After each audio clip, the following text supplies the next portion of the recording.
This is the story of 3 plastic bottles, empty and discarded. Their journeys are about to diverge, with outcomes that impact nothing less than the fate of the planet. But they weren't always this way. To understand where these bottles end up, we must first explore their origins. The heroes of our story were conceived in this oil refinery. The plastic in their bodies was formed by chemically bonding oil and gas molecules together to make monomers. In turn, these monomers were bonded into long polymer chains to make plastic, in the form of millions of pellets.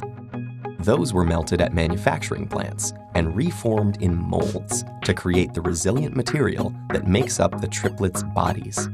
Machines filled the bottles with sweet, bubbly liquid, and they were then wrapped, shipped, bought, opened, consumed, and unceremoniously discarded. And now here they lie, poised at the edge of the unknown. Bottle 1, like hundreds of millions of tons of his plastic brethren, ends up in a landfill. This huge dump expands each day as more trash comes in and continues to take up space.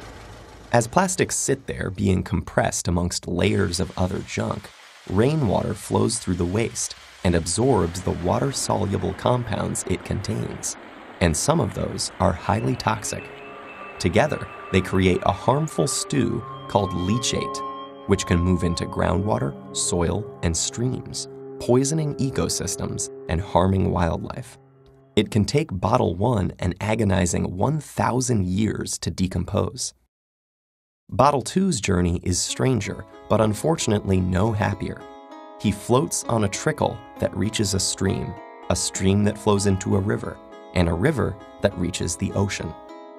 After months lost at sea, he's slowly drawn into a massive vortex where trash accumulates, a place known as the Great Pacific Garbage Patch. Here, the ocean's currents have trapped millions of pieces of plastic debris. This is one of 5 plastic-filled gyres in the world's seas, places where the pollutants turn the water into a cloudy plastic soup. Some animals, like seabirds, get entangled in the mess. They and others mistake the brightly colored plastic bits for food. Plastic makes them feel full when they're not, so they starve to death and pass the toxins from the plastic up the food chain. For example, it's eaten by lanternfish. The lanternfish are eaten by squid. The squid are eaten by tuna. And the tuna are eaten by us. And most plastics don't biodegrade, which means they're destined to break down into smaller and smaller pieces called microplastics, which might rotate in the sea eternally. But Bottle 3 is spared the cruel purgatories of his brothers. A truck brings him to a plant where he and his companions are squeezed flat and compressed into a block.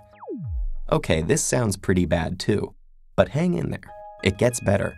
The blocks are shredded into tiny pieces, which are washed and melted so they become the raw materials that can be used again. As if by magic, Bottle 3 is now ready to be reborn as something completely new. For this bit of plastic with such humble origins, suddenly, the sky is the limit.